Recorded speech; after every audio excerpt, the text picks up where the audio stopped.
La station de métro Bellecour est en train de faire peau neuve. Après Hôtel de Ville, Pardieu et Charpennes, c'est donc une nouvelle restauration de station dite historique qui va s'achever courant mars.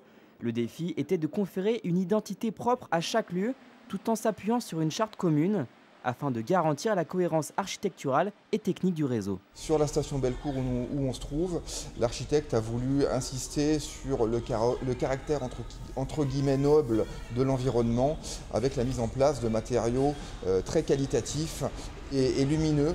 Contrairement à d'autres villes où les stations sont totalement fermées pendant la durée des travaux, le parti pris retenu ici a été de réaliser le chantier entièrement de nuit. Tous les éléments de sécurité, l'éclairage, les appels d'urgence, la sonorisation, tous ces éléments doivent être remis en service dès le matin. Pour ce qui est du choix des matériaux, l'agence d'architectes a voulu suggérer l'espace d'une galerie avec des jeux de miroirs. Objectif modernisé en restant dans un style plutôt classique. On est plutôt parti sur du verre émaillé, un verre trempé, voilà, qui va amener de la lumière dans un montage donc à la fois classique avec des panneaux rigoureusement tramés et calpinés. Ici, tout est millimétrique, c'est-à-dire que si le panneau ne rentre pas, vous ne pouvez pas à 2 h du matin redécouper votre panneau en verre pour ajuster. Comment favoriser l'embauche de personnes éloignées du monde du travail? Le Citral se penche sur cette question de plus en plus en usant des fameuses clauses d'insertion dans ses partenariats. Lorsque le Citral lance un marché, on détermine à l'intérieur de ce marché le nombre d'heures susceptibles d'être faites par une main-d'œuvre peu qualifiée, on va dire, peu qualifiée. Ce chiffre détermine ensuite l'obligation de l'entreprise qui devra respecter le chiffre de ces heures. Sur des projets d'envergure comme le C3 ou le T6, cela représente de nombreux postes.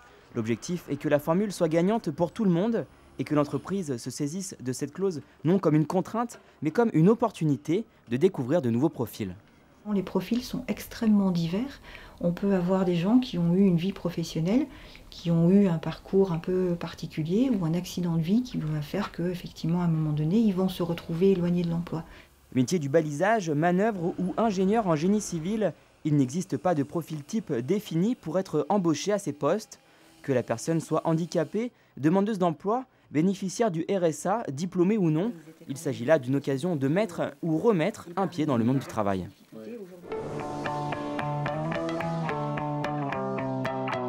Placardées depuis fin janvier, vous avez peut-être déjà aperçu ces affiches dans les transports lyonnais.